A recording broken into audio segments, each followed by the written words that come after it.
What's going on, everybody? Welcome to your Colorado Avalanche AMA. I am Kim Becker. He is Arif Dean. Arif, only 6 games remaining in the Avalanche regular season. They have reclaimed that number 1 spot in the Central Division, though. Tell us your thoughts on how they've been playing and what you can expect to see in the rest of their games here. It's honestly so crazy because, we talked about it. I think you and I have talked about this is the 3rd week in a row. A couple of weeks ago, they had a game against the Pittsburgh Penguins where they had a chance to claim first place, and they lost against a Penguins team that was fighting and still is fighting for their playoff lives. A week later, Wednesday Night Hockey on TNT, once again, home game, once again, they lose to the Minnesota Wild, the team that they needed to pass in the standings to get to that first place. So it was a 4-point swing, unlike the Penguins, which is just a team in the Eastern Conference. And the Avalanche dropped that game in regulation. And at that point, you're thinking there's no chance. But then Minnesota loses a game. They drop another one in the shootout, I want to say.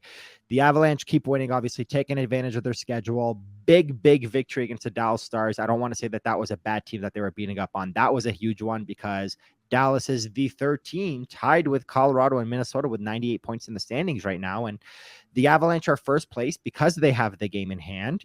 But in the grand scheme of things, between Minnesota and Dallas, technically Dallas is 2nd, Minnesota's 3rd. So at least winning one of those 2 games was big. And then getting some help with Minnesota dropping a couple games was also big. So just a week ago, I did not think this would be the case.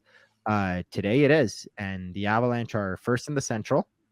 They now control their own destiny with that game in hand to, ultimately win out and you win the Central, or, be as good or just a little bit better than the other 2 teams, and the division is yours.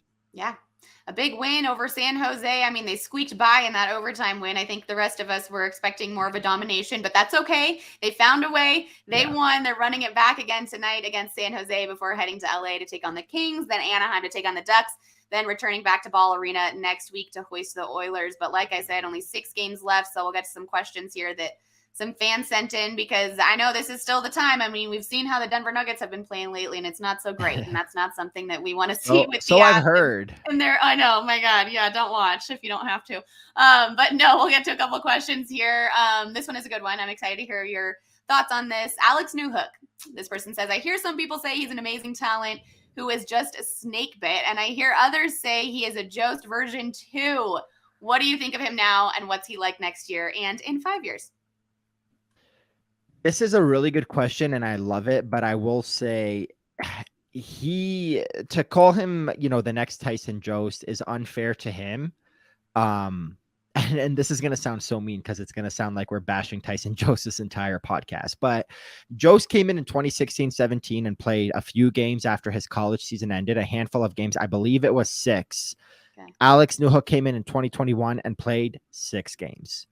Jost came in the next season in his rookie year. He put up 12 goals and 10 assists for 22 points. Alex Newhook came up the next year in his 2nd year, which was technically his full rookie year, and put up 33 points, 13 goals and 20 assists. Jost from there had a very slow start to his 3rd season, and it was, what you would call kind of a sophomore slump.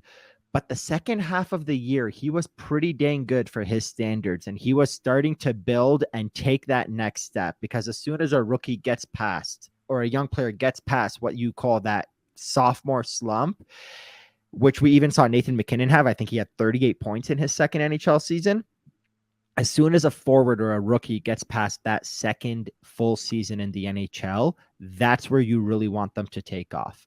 And it's unfair to call Alex Newhook just another Tyson Jost at this point, because he hasn't played that 3rd season yet. Alex Newhook, is in the middle of his sophomore slump right now. And it is unfortunate. It's crummy timing for the Avalanche. Like I said, last year, 13 goals, 20 assists, 33 points. This year, 13 goals, 14 assists, 27 points. He's already played 5 more games than last year, and the Avalanche have 6 games left. He could be one of the guys to appear in all 82 games, which in itself is special given what this team has dealt with this year. So one thing to keep in mind is, number one, Tyson Jost has never hit 30 points in his career. Alex Newhook did it in his first full season, hitting 33. Number two, Tyson Jost took a little bit of a step back in his sophomore season, had a strong second half to the season, and in year three, the Avalanche, Tyson himself, and everybody was expecting him to make that jump. That was the 1920 season when the Avalanche had traded for Burakovsky and they signed Donskoy and they signed Nichushkin to a league minimum contract to just as a little bit of a flyer, acquired Nazem Kadri. The one thing that people don't remember from that season is when they went into training camp, it wasn't Burakovsky and Donskoy playing with Kadri or eventually Nichushkin. It was Tyson Jost on the left with Kadri and Donskoy. Burakovsky was on the third line to start. Or sorry, the other way around, Donskoy and Berkey. You get the point. Tyson Jost was a second line left winger with Nazem Kadri. Yeah. Because when the Avs traded for Naz, it was with the idea in mind that this kid Tyson was going to take that next step in his third season. That's the expectation you have for Newhook next year. I'm not ready to say that he's like Tyson Jost yet. Granted, it could be that route. The other thing to keep in mind is Newhook is a more offensively gifted player than Tyson ever was. He's more known as a two-way forward. That could be a good second-line center in a two-way forward role with offensive production. Alex Newhook is just an offensive guy. So you expect him to take that next step. There was a ton of pressure on Alex to start this season. I personally thought he was going to take the next step and put up 60, 70 points or whatever as a second line center. Granted, I also thought he would be playing with Nichushkin and some guy named Gabe Landeskog that we haven't seen all year that I don't even know if he exists anymore. So it is a good question. What is he going to be like next year? I'm not ready to, put a stake in the ground and say Alex Newhook will be a second line center next year and put up 60, 70 points, but I am confident that he will take that next step. He's just too good of a talent to let what he's doing this season be the guy that he is. And I know we said the same things about Tyson, but just Newhook's a different kind of talent than Tyson Jost ever was. And, Jost has carved out a nice career for himself as a number 10 overall pick. Newhook drafted in the middle of the first round also is that kind of player. The last part of the question, in 5 years, Alex Newhook will be a 50, 60, 70, 80, whatever the number is, point guy. He will be an offensive producer. Whether it's with the Avalanche or elsewhere is a very good question because we'll see where the team goes because the Avalanche do need to win now. And by winning now, they need him to step up now or early next season, or they need to trade him while he has value for players that do that. So it is a good question. It's something to keep an eye on. I'm not ready to say that Newhook is there, but I do think it's something to keep an eye on. All right, let's talk about someone who is there. Another offensive guy. Talk about a points guy. Nathan MacKinnon hit 100 points. Yeah, a big points guy. He hit 100 points 2 nights ago against the Sharks. It seems like more and more guys are getting to this milestone than in the past. Do you think this number has somewhat lost its luster? I would not say that, and there's a couple reasons why. Number one, in 2019, in that last full season, because 2020 and 2021 were both kind of cut short because of COVID. 2022, obviously, the Avalanche or the NHL did have a full season. That was a year ago. But in 2019, that last full season before COVID, that was when you started to see the 100-point guys kind of make their return. Kucherov had 128, McDavid had 116, Patrick Kane 110, Leon Draisaitl 105, Marchand and Crosby 100 on the nose. 7th and 8th place, Nathan MacKinnon and Johnny Gaudreau, 99. Steven Stamkos, 98. Alexander Barkov, 96. So a lot of guys were right there. They almost had it. It would have been 9 or 10 or 11 guys. We're seeing something similar this year where the NHL is currently, I believe, at 7 players have reached the 100-point mark, Nathan MacKinnon being the 7th guy. Granted, he did it the second fastest because he did miss 11 games, which is the impressive part. So, like, for example, the guy above him, Jason Robertson, 101 points in 77 games. Nathan MacKinnon, 100 points in 12 fewer games. He hit it in 65. The only guy to do it in fewer games was Connor McDavid, who did it in 56 games. But that's Connor McDavid. It's unbelievable. In the 22 games since, Connor McDavid has 47 points. It's ridiculous. Leon Draisaitl did it in 66 games. So McKinnon beat him by just a single game. Dang. And obviously that's Connor McDavid's teammate. Yeah. Draisaitl since then has 23 points in 10 games. It's just, these guys are ridiculous. But this is basically to say what the question is asking is guys are putting up a lot more points than they have in recent years. Has it lost its luster? And I'm going to flat out say no. And the reason why I say that is because the NHL hasn't changed the way the game is played. Right. The players have changed the way the game is played. Why is there an increase in scoring? because players are better now. Mm-hmm. Nathan MacKinnon isn't taking advantage of an era where it's high scoring. Yeah. Nathan MacKinnon is the one that is making this a high scoring era. Totally. Connor McDavid is the one making it a high scoring era. They're not benefiting from rules or things that make them better players. They are the players that are changing the way this game is played. So that's why I can't take away from McKinnon's. No. I can't take away from his milestone. I can't take away from guys like McDavid, Draisaitl, McKinnon hitting these numbers. Jason Robertson, who had an incredible start to the season, cooled off and now has been red hot again. I believe he had 10 points in like 3 days or something over like 3 games or 4 games or whatever. These players are the reason why the NHL is now played the way it is. So to take that milestone away from them or say that it's lost its luster is unfair to them because it's their skill, which is why the NHL is seeing a rise in scoring.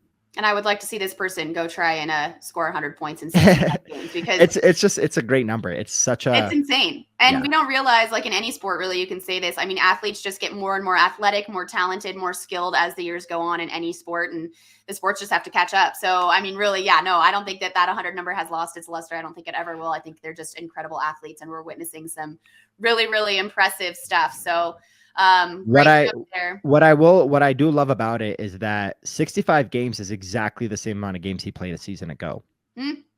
He had 88 points a year ago. Dang. So Nathan MacKinnon, who in 65 games last year had 88 points on a team where everybody had inflated numbers. We just went over Alex Newhook's numbers. We know about Nazem Kadri's 87-point year. We know Mikko Rantanen had 92. We know Burakovsky had over 60 for the first time in his career. We know Nichushkin had over 50 for the first time. Devon Toews' numbers have dipped big time this year. JT Compher, obviously his numbers have gone up, but last year he had rebounded from a bad season. Everybody on the Avalanche had strong numbers last year because they played on a team that was rolling all season long. Jared Bednar was talking about that the other day. Nathan MacKinnon, who was their top line centerman, had 88 points in 65 games. A season later, without Gabe Landeskog, without Nazem Kadri, without Burakovsky, with all the injuries, with all the craziness that the Avalanche have dealt with, Nathan MacKinnon is 12 points better than he was a season ago on a team that is middle of the pack in scoring as compared to last year where they were tops in the league in scoring. That in itself is an accomplishment. He's getting better. He's going to be the highest paid player in the NHL next year, and deservedly so. Yep. There you go. Point blank. All right, let's talk Mikko. We'll wrap this one up with a question about Mikko. Did you think that he had the potential to reach 50 goals prior to the start of the season? I surely do hope that he hits that 50 here ASAP, because otherwise we will be jinxing him. He's got 6 games left. All he needs is one. 6 games. All he needs is one. It's right there for the taking for him. He's salivating at the thought of scoring that last goal. He had 8 shots against the San Jose Sharks. He was right there in the first game against the San Jose Sharks. Tonight will be the second game. To say that I thought he had 50 goals I would be lying if I did. But also, seeing how he has played this year and what kind of shot he is, it's silly to think that I ever didn't think he had 50 goals in him. Last season, he had 36 and 75, and that in itself was impressive because had he played a full 82 games, he would have been knocking on the door for 40, and that would have been a pretty big number. But this year, for him to get to 50, I think is massive for him, and most importantly, it's massive for the Avalanche because we often talk about the playoffs last year and we look at the team this year. And if Gabe Landeskog doesn't play, you lost a lot of goal scoring pedigree. Nazem Kadri obviously scored a lot of goals last year in the playoffs. You're losing that pedigree as well. He had a hat trick against the Blues.